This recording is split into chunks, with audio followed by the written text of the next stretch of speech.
मध्य प्रदेश में ओबीसी वर्ग को 27% आरक्षण देने के मामले में एकदम नया एंगल सामने आया है। कानूनी और सियासी गलियारों से होकर अब ये जंग सामाजिक होती जा रही है। कहने का मतलब ये है कि अब ओबीसी आरक्षण मामले की गाड़ी अनारक्षित वर्सेस ओबीसी की तरफ मुड़ रही है। ओबीसी वर्ग को 27% आरक्षण देने के विरोध में अब अनारक्षित वर्ग ने भी झंडा उठा लिया है। दरअसल प्रदेश में 2019 यानी 6 साल से चले आ रहे गंभीर विवाद में कई गांठें पहले से ही लगी हुई हैं, जिन्हें खोलने के लिए फिलहाल सुप्रीम कोर्ट में सुनवाई चल रही है। और कोर्ट की सख्ती के चलते ही बीजेपी सरकार ने सर्वदलीय बैठक भी बुलाई और अब सभी राजनीतिक दल वोट बैंक की राजनीति के लिए साथ आ गए हैं। इसी गहमागहमी के बीच अनारक्षित वर्ग ने भी कमर कस ली है। नई जंग में अलग अलग समाजों को जोड़ा जा रहा है, साथ ही बड़े अधिवक्ताओं को भी सुप्रीम कोर्ट में उतारने की तैयारी है। लिहाजा ये सवाल भी उठने लगे हैं कि क्या सामान्य और अनारक्षित वर्ग अलग अलग हैं या एक ही हैं, और इस वर्ग के बीच ओबीसी के पदों का बंटवारा कैसे हो सकता है। ये भी कहा जा रहा है कि 50% पद अनारक्षित कैटेगरी के हैं, ना कि सामान्य वर्ग के। आखिर क्या है ये मामला और ओबीसी आरक्षण केस के बहाने सूबे में कैसे शुरू हो गई नई जंग? देखिए इंदौर से हमारे विशेष संवाददाता संजय गुप्ता की पड़ताल करती ये रिपोर्ट।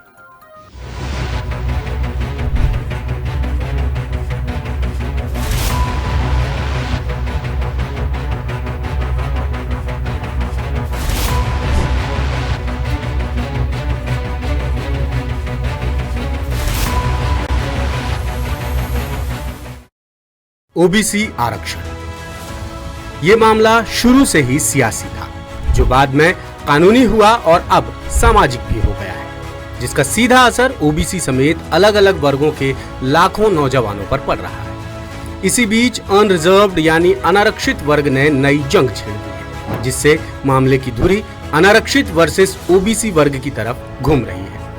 10 सूत्र की पड़ताल में पता चला कि अनारक्षित वर्ग के नौजवानों ने ओबीसी को 27% आरक्षण देने का विरोध तेज कर दिया है, जिसका असर सोशल मीडिया से लेकर सड़क तक नजर आने लगा है।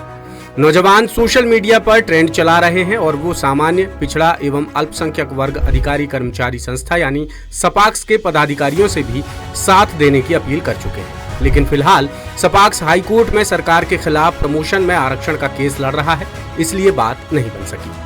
जिसके बाद करणी सेना और परशुराम सेना जैसे संगठनों से बात हुई, जो साथ देने को तैयार हो गए हैं। इधर अनारक्षित वर्ग ने रीवा में डिप्टी सीएम राजेंद्र शुक्ल के विरोध की बात भी कह दी है। साथ ही सामान्य वर्ग के बाकी मंत्रियों और विधायकों के खिलाफ भी मोर्चा खोलने की तैयारी शुरू हो चुकी है। हाल ही में सर्वदलीय बैठक के बाद अनारक्षित वर्ग ने ये तय किया है कि वो किसी भी हालत में 13% होल्ड पद ओबीसी वर्ग के पक्ष में नहीं जाने देंगे, और इसी के साथ सोशल मीडिया पर बाकायदा कैंपेन भी चलाया जा रहा है।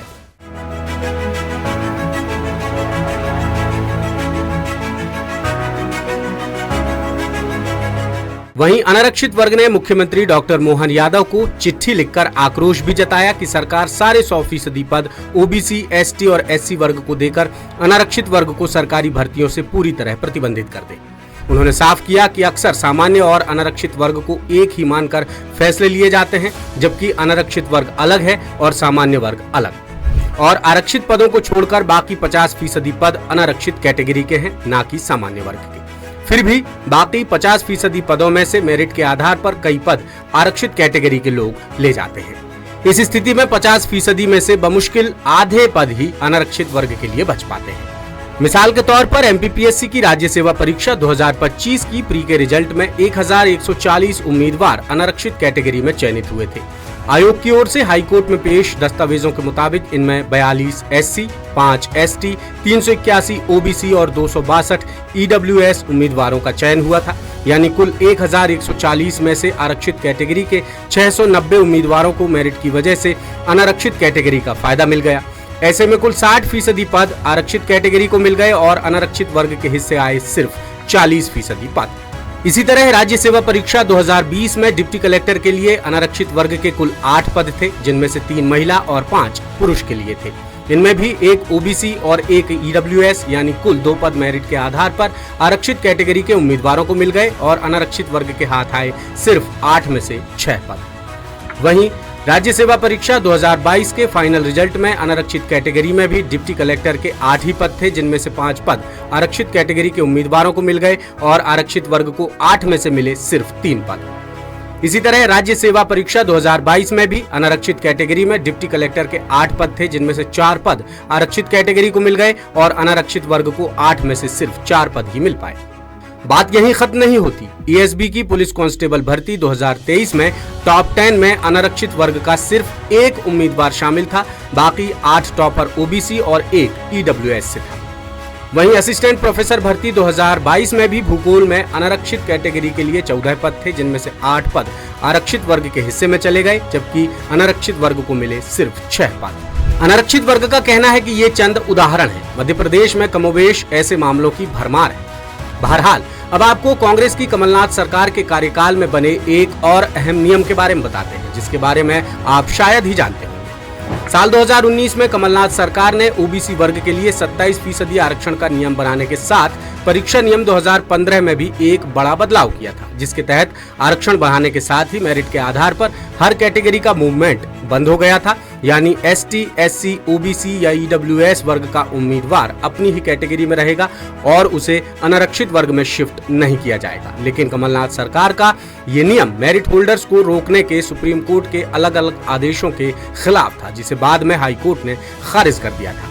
हाई कोर्ट के नए आदेश के बाद सूबे में पुरानी स्थिति बहाल हो गई, यानी मेरिट के आधार पर आरक्षित कैटेगरी की उम्मीदवारी अनारक्षित में बनी रह सकती है।